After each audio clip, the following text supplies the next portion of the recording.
Hello everyone and welcome to SimpliCode's YouTube channel. Kaushal this side and I hope you guys are doing well. Today we'll take you through another CSS property which is important and quite unique as well. So in this video tutorial we are going to discuss about CSS transitions. So animations play a vital role when it comes to a web page. But do you know that transitions are also very important when it comes to animations on a web page? In this video tutorial, we are going to talk about CSS transitions. So before we begin, let me tell you guys that we have regular updates on multiple programming videos. So if you are a programmer and if you want to learn something new, then consider getting subscribed to our YouTube channel and press that bell icon to never miss any updates from SimpliCode. So without any further delay, let's get started with CSS transitions. So let's understand what CSS transitions are. CSS transitions are a powerful tool that allows us to create animations on a web page without the need of JavaScript. So with transitions, we can specify how an element should change its style when certain events occur, such as hovering over it, clicking on it, or as it loads on the web page. We can also use CSS for such tasks. I know you guys are already aware of JavaScript events, but remember this, or you can say think about it, that CSS is used to make a web page look more beautiful and interactive at the same time. So transitions work by defining the properties we want to animate, such as color, size, or position, whatever thing we want to change of an element, and then specifying the duration of the animation and the timing function. And that timing function controls how the animation progresses over time. So the timing function determines how the animation accelerates or deaccelerates, creating a natural looking effect that is pleasing to the eye of the user. So I guess it's enough of the theory part. Let's understand it with the help of a basic example. Fine. So what we'll do is we'll create a button over here. Just a simple button. Let's create and just name it anything. Let's say I'm writing submit over here. Okay. So here is a button. Fine. So let me just write submit over here. And here you can see we have a button on a web page. Now we'll move to the CSS part. We are going to use transitions now. So I'll write over here style. Now it's inside the style tag. What we have to do is we have to access the button tag first. So I'll change the background color of this button tag to blue. Let's save it, and it's not completely visible. So let me just change it to beige. Fine. So here you can see the button is visible now. Now on transition, so transition is a property. What we have to do is, first of all, we have to see what we want to change. Let's see, we want to change the, what we can say, background color of this button. Fine. So I'll write over here background color, and then after space we have to specify the time. If I'm writing here 1s means 1 second, and then we have to use the function. So here we are using ease. Don't worry about it, we'll talk about these properties, these ease in, ease out, linear and all in a while. So save it, and here you can see nothing is happening as of now because we haven't defined yet what, when we want this thing to change, right? So what we have to do is we have to just use button over here, and then we have to use the hover property. So hover property in CSS is quite useful. You guys will understand about it whenever we discuss about the hover property in particular. So if I change the background color, so let's say I'm changing it to red. Fine. Save it. Now take the cursor over this button, and here you can see the change in color. Fine. So it's taking 1 second, it's ease, and it's going out as well. So it's deaccelerating as well, not just accelerating. Fine. It starts with ease and then changes to red completely, and then when we hover out, it changes to beige again. Fine. So this is how we can use transition. So let's create another example. Let's see another example of CSS transitions, and I hope this time you guys will be able to understand it completely, because this one is a small example and it might happen that you guys don't get it completely. So let's understand it with the help of another example. So we are going to create a div tag over here. This time we are going to take an image. Fine. Image CTR, let's say we are naming a class, and then we have to write here imgsrc. src is going to be inside the images. Now I don't remember which image we have, so let's say we are Okay, so I think we have an image. Okay, images we have to write here, and then you can see we have these images present inside. Now what we'll do is, let's take the leaf image. So here you can see we have an image, and what we'll do is nothing else. Fine, just write over here alt attribute, just use the alt attribute. It's just a simple attribute, and let's say we are using example as the value for alt attribute. I guess you guys are already aware of these attributes and all the HTML elements we are using. Now we have to write here the name of our class dot image ctr, and then inside it we have to use the position property, which is going to be absolutely relative. Then we have the width. Width is going to be 500 pixels, let's say, and then we have the height is going to be 300 pixels, let's say. So save it. So it's the size of a container.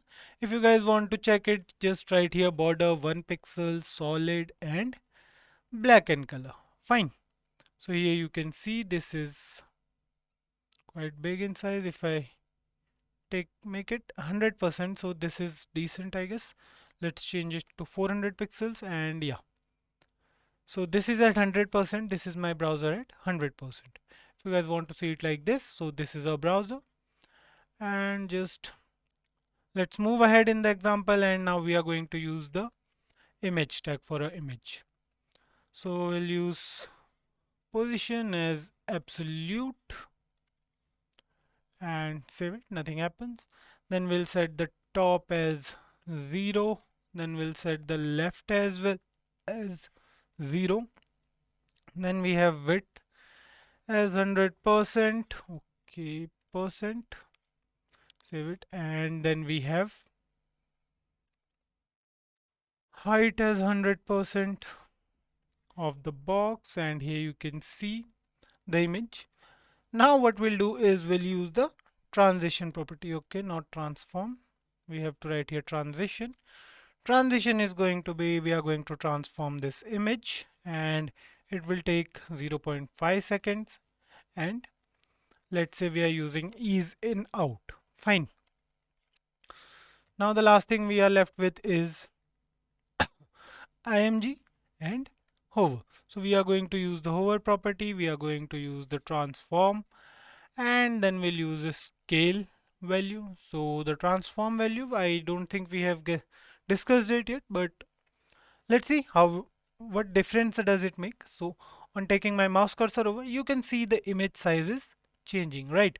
So this is how we can make a web page look more interactive to the user, right? So if I just write here margin left as 20 pixels, save it. So yeah, now you will be able to see it clearly. So here is a image. Let me zoom in. And now on taking a mouse cursor over this image, you can see the image is enlarging, right? The image size is changed. Fine. So this is how CSS transitions are used. And CSS transitions, as you guys all know, are critical when it comes to animation and making your web page more interactive to the user. Fine. So let me just tell you what happened in this example. So in this example, we have an image inside a container with the fixed width and height, right? The fixed width is 400 and 300 pixels. So we set the image position to be absolute and then specify that it should fill the entire container by setting the width and height to be 100%. This we did over here. Fine. Then we also add a transition property to the image that specifies that we want to animate and transform property over a duration of 0.5 seconds. So here you can see the time as 0.5 seconds, and using the ease in out timing function. So the transform property is used to scale the image up by 10% when it is hovered over. Fine, so here we have used the scale. So now when the user hovers over the image, the transform property smoothly transitions from its original value, which is scale as 1.0, to the new value scale 1.1. Now it creates a smooth and fluid animation that gives the image a bit more visual impact. Fine, I hope you guys must have got an idea about transitions. So there are several types of CSS transitions where we can animate different properties of an element. So some common are changing the color, changing the size, and then we have the position change as well. Then we have opacity, transform. So these all are just example, right? Apart from the types of transitions, you can change color. What you have to do is just change the property over here and change the property inside your hover effect, and that's it. You'll be good to go. Now let's talk about CSS transitions timing functions. Fine. So there are basically four timing functions that can be used in CSS transitions and animations. So forget about CSS animations for now. We are going to see the keyframes and all these things in the upcoming videos. So let's understand CSS transitions, and what we are going to do, we are going to understand timing functions. So the first one we have is linear. So linear is the most basic timing function as it progresses at a constant rate throughout the animation, creating a linear or straight line movement. The animation starts and ends at the same speed without any acceleration or deceleration. So if I just show you with an example, what we have to do is just write width over here instead of transform. Okay, we have to remove this transform from here and just write width over here again. Okay, we'll write 200 pixels. We'll remove the border and save it. Now hover over it, and here you can see the width changing. Now it's not taking too much of time and the speed is constant, right? If I write here 2.5 seconds and save it, now you will see it's taking some time to show the animation, and on hovering out you can see it's going back at the very same speed. So this is what linear timing function is. The next one is ease in. So ease in means that the animation starts slowly and then accelerates as it progresses. So creating an effect where the animation appears to ease into the final state. Fine. So the animation starts slow, build up momentum, and then reaches a smooth and natural end. So for example, let's just take a look at this as well. Okay, so here we have ease in out. Let's understand linear first. Sorry guys, save it, and here you can see for linear it's going back and forth at the very same speed, and it's a little bit boring as per me. Now what we'll do is we'll write ease in, save it, and here you can see it starts slowly, then it gathers that momentum and ends smoothly, right? So this is ease in.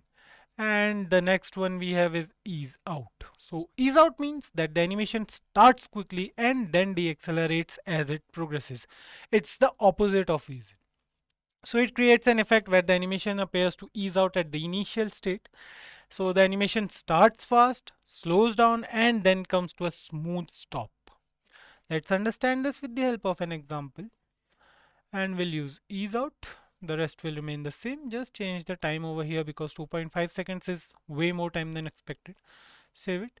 And here you can see. So the animation is starting very quickly and then slowing down towards the end, right? So that's what ease out is. It ease out at the end. So here you can see it accelerates very quickly and then slows towards the end. So this is what ease out is. So now you will see. So yeah, here you can see. It's like it's when I hover the mouse cursor over this image, it seems like the animation started so quickly and towards the end it went all slow down. It slowed down, right? So that's how we can use CSS ease out timing function.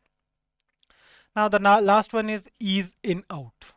So ease in out is a combination of ease in and ease out as it starts slowly, accelerates and then deaccelerates to a smooth stop. So it creates a more natural and organic animation that transitions smoothly from initial state to the final state. So just right over here ease in out, and now see on taking my mouse cursor. So here you can see now it's balanced, right?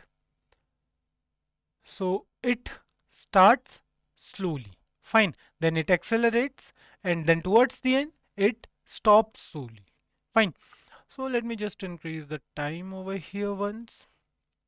Now see, It started slowly and then towards the end it stopped slowly as well. Fine. So this is a mixture of, or we can say this is a combination of ease in and ease out. So by using different timing functions in our CSS transitions, we can create a wide range of effects and animations on a web page. So each timing function is unique and specific. We can use any of them according to our needs. Fine. So I hope you guys must have got a good idea about the CSS transitions property. Here we discussed the transitions property first. Actually, what transitions are we discussed, and how transitions property in CSS is used we discussed.